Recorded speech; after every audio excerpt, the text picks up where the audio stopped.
On ne comprend pas trop ce qui se passe justement en Moselle aujourd'hui. C'est grave, c'est pas grave, c'est inquiétant, c'est pas inquiétant ? Ça semble quand même préoccupant. Il faut en savoir un petit peu plus et surtout, moi je crois qu'il faut laisser les responsables locaux prendre des décisions et cesser tout le temps d'avoir des espèces de décisions nationales univoques.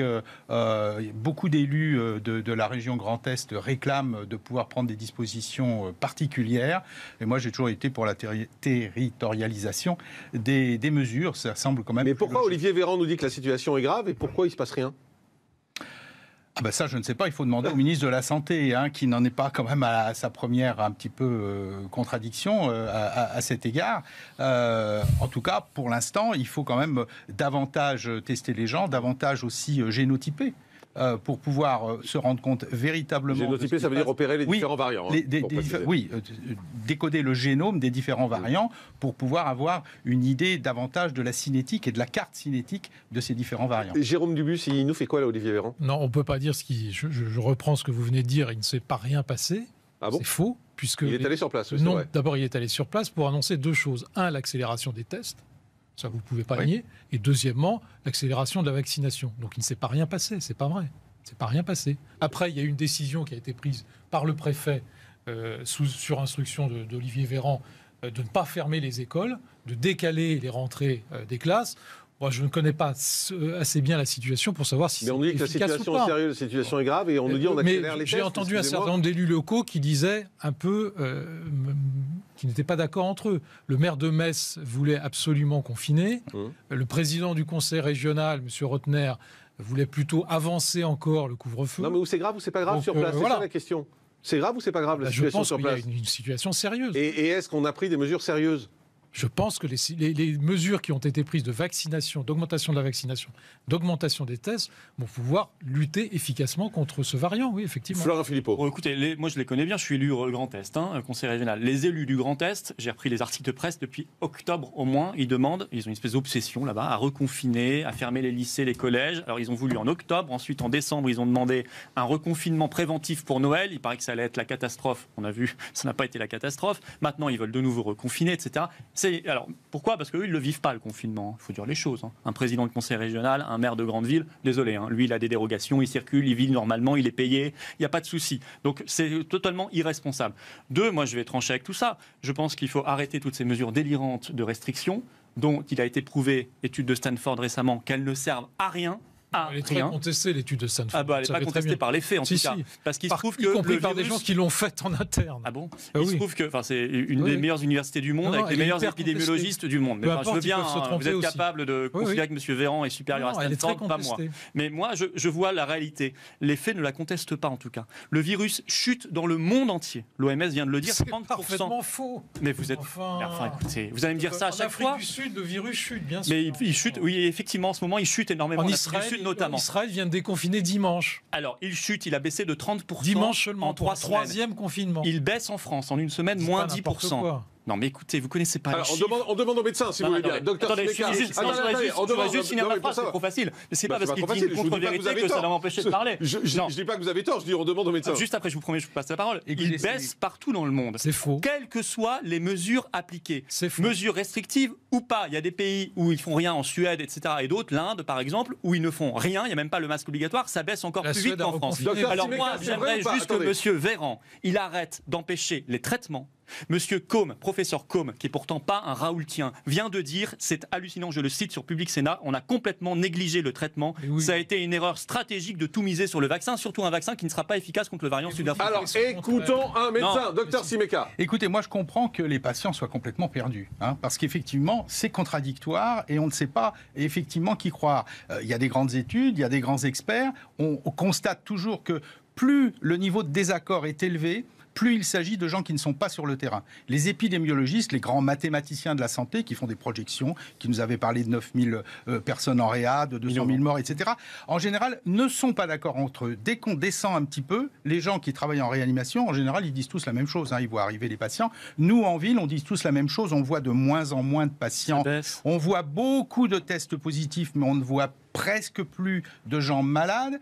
Dès qu'on descend sur le terrain, il y a quand même un relatif consensus. Donc, effectivement, moi, ce que je vois... Il y a une forme de stabilité en réanimation aujourd'hui. De stabilité en réanimation. Un niveau et très surtout, haut. En ville, pourquoi on vous voit le entretenez la peur développement comme ça tout le temps? Je ne tiens pas la peur. Même quand ça baisse, vous vous sentez obligé d'entretenir la peur. Vous voulez pas reconnaître l'optimisme. Ça baisse, mais que demain ça peut remonter. Vous avez besoin Regardez de cette l'histoire peur. du Portugal. Oui, mais demain, ça peut baisser aussi. Enfin, on n'est pas obligé de voir le pire sans arrêt. C'est quoi votre but? Regardez l'histoire. Vous voulez absolument entretenir la peur. Non, mais dites-le. Aucune C'est peur. d'égaler les Regardez l'histoire régionales du encore, c'est Portugal. ça? Après la présidentielle? Écoutez, Non, on est c'est pas au-dessus de écouté. ça, On va finir par se poser des questions. Il y a des gens, il y a 400 Il y a des bonnes nouvelles. Il y a 400 personnes Et vous qui sont voulez faire mortes. peur aux gens. Il y a 400 personnes qui sont mortes encore, et vous en êtes à votre histoire de écoutez, régionale. Enfin, soyez ne jouez pas sérieux. sur l'émotion C'est comme cela et inadmissible ce que soyez vous dites. réaliste. Mais non, je vous dis. Alors, Daniel Simeka, docteur Simeka. L'épidémie est en chute libre dans le monde, elle pas baisse du en tout, France. c'est totalement Docteur faux. Simeka. Ce sont les chiffres de l'OMS. Moi, je ne trancherai pas entre vous deux, certainement. Non, est-ce que ça baisse ou pas? C'est ça la question, en fait. Il semble bien que ça baisse. Voilà. Il y a une vraie difficulté avec ces chiffres. Il y a une augmente. Il y a une vraie Vous avez besoin de la difficulté On avec les l'écoute. chiffres. Avec les chiffres, on nous balance sans arrêt. On nous assène des chiffres qui ont une réalité extrêmement impalpable. Le nombre de morts, avec le respect que l'on doit, mais on meurt avec le Covid ou du Covid. Et pour l'instant, depuis le temps qu'on réclame ce discernement entre les deux, on l'a pas. Ensuite, on nous parle de cas positifs alors qu'il s'agit de tests positifs. Exactement. Et ça n'est pas du tout la même chose. En médecine, toujours, depuis toujours, on regarde quelqu'un de malade et une fois qu'il est malade, on fait des examens de laboratoire. Or, les campagnes de dépistage, et qui posent d'ailleurs un certain nombre de problèmes. On le sait très bien pour le cancer du sein et pour le cancer de la prostate, on fait du dépistage et quelquefois qui vise un peu trop large. Donc les chiffres sont vraiment inconsistants. Mais à partir de là, honnêtement, on comprend de moins en moins. Hein. Franchement, on comprend de moins en moins. Parce qu'on nous a dit, il y a une semaine, on nous dit, attention, le variant arrive, vous allez voir ce que vous allez voir, les chiffres vont monter, etc. Résultat, aujourd'hui, ça monte pas. Même les spécialistes disent, on comprend pas. C'est ce qu'ils disent en off, les spécialistes disent, on comprend pas pourquoi les chiffres sont pas en train de s'envoler.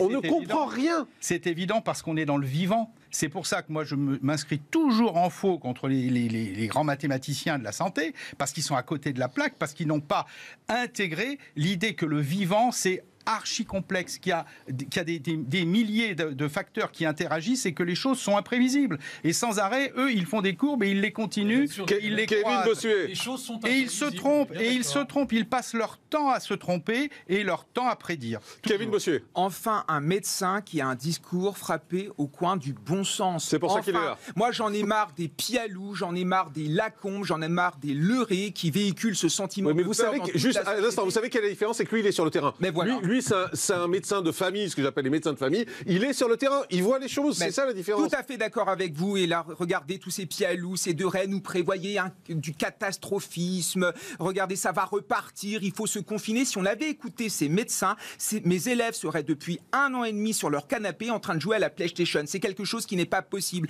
À un moment, il faut vivre avec ce virus. Ce virus va peut-être. Mais c'est ce qu'a dit Emmanuel Macron, mais c'est pas ce qu'on fait. Il a raison. Alors, oui, mais c'est pas ce qu'on fait dans les faits. C'est pas ce qu'on fait. Il n'a pas reconfiné. Il nous a mis en couvre-feu, excusez-moi.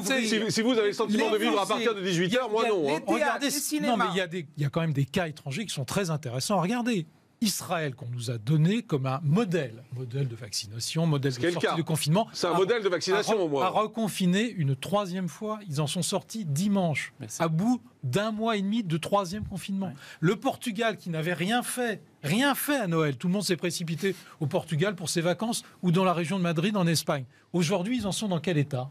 Vous pouvez me le dire? Mais vous avez le sentiment qu'on vit avec ce virus aujourd'hui? Mais bien sûr qu'on vit avec on vit avec un couvre-feu à 18h, on va pas dans les musées, on va pas dans les cinémas, vous appelez ça une vie normale avec le virus? Les solutions vont être trouvées. Mais quand? C'est demain, on reste gratis toujours. Florian Philippot. Alors, moi j'ai lancé une pétition nationale sur le site des Patriotes pour tout rouvrir tout de suite. Oui, pour faire n'importe quoi. Non, absolument. Vous allez arrêter. J'ai bien compris, monsieur, que vous aviez besoin de la peur. Je ne sais pas pourquoi, probablement pour faire votre passeport sanitaire derrière. On a bien vu sur le débat d'avant. Pour décaler. C'est vous qui avez exploité la peur. Je ne vous ai pas coupé, monsieur. Pour décaler les élections, pour faire votre passeport sanitaire, pour faire tout ce que vous voulez après, votre revenu universel ou je ne sais quoi. Moi, je vous dis, arrêtez de faire peur aux gens. Arrêtez. Mais Il faut tout rouvrir. Il faut arrêter ce couvre-feu. L'immigration, mais monsieur, c'est vous qui faites peur aux gens. Arrêtez. Je sais que vous êtes gêné par ce que je dis, mais gêné du tout. Autoriser les traitements. Écoutez le professeur Com, écoutez Raoult, arrêtez. Par exemple, l'Institut Pasteur de Lille, il dit j'ai une super molécule. Depuis le mois d'octobre, il crie dans la presse, l'Institut Pasteur de Lille. Ils ont trouvé un traitement magnifique. Et là, coup de bambou, le ministère de la Santé leur refuse le label de priorité nationale. Résultat, ça va être retardé. Nous avons des choses sur l'ivermectine, nous avons des choses sur la colchicine, nous avons des choses sur un laboratoire guadeloupéen formidable. Il y a zéro aide à chaque fois de l'État. Au contraire, on leur met des bâtons dans les roues. Alors il va falloir nous expliquer au bout d'un moment à quel jeu vous êtes en train de jouer. Et à côté, vous ajoutez la peur. Alors moi, vous citez... exploiter la peur, alors ça, bien sûr, vous êtes champion. C'est-à-dire que même quand ça baisse, vous nous dites que ça monte. Écoutez l'exploitation des peurs. C'est vrai. Tout rouvrir. Écoutez-le. C'est vrai que je partage. Je partage du point de vue des traitements. C'est vrai qu'il y a une espèce d'omerta depuis le départ de cette pandémie. On a surtout, il semble que les pouvoirs publics et sanitaires aient une obsession, c'est de jeter en touche toute velléité d'une quelconque molécule, soit une ancienne molécule à repositionner. Bon, moi je ne sais pas, mais en tout cas, et surtout, ça, c'est une absence de liberté de la part pour les hospitaliers, mais aussi pour les médecins généralistes. Il faut savoir qu'aujourd'hui, nous n'avons pas la possibilité de pouvoir prescrire de façon spécifique avec le patient que nous avons devant nous. Nous n'avons aucun espace de liberté. Je rappelle, juste pour la vitamine D, au mois de mai, l'Académie de médecine recommande la prise de vitamine D et le ministre de la Santé nous dit prenez du paracétamol. Dont on connaît la toxicité hépatique en période de pandémie, c'est pas ce qu'il y a de mieux. Donc il y a, du point de vue des traitements, c'est vrai que pour l'instant on n'a que le vaccin. Moi je suis à fond pour cette vaccination parce que c'est notre seul outil. Il faudrait un deuxième bras qui est de traiter les gens. Et pour cela, on a des pistes. Actuellement, il y a quand même l'étude canadienne qui a montré que la colchicine pouvait avoir une efficacité. Il y a des pistes pour l'ivermectine. Tout n'est pas publié, on ne sait pas encore, ça doit être corroboré. Mais voilà, on a l'impression qu'il s'agisse de la Haute Autorité de Santé ou du ministère, on a l'impression qu'on freine des cas de fer pour qu'on ait des traitements. C'est quand même incroyable.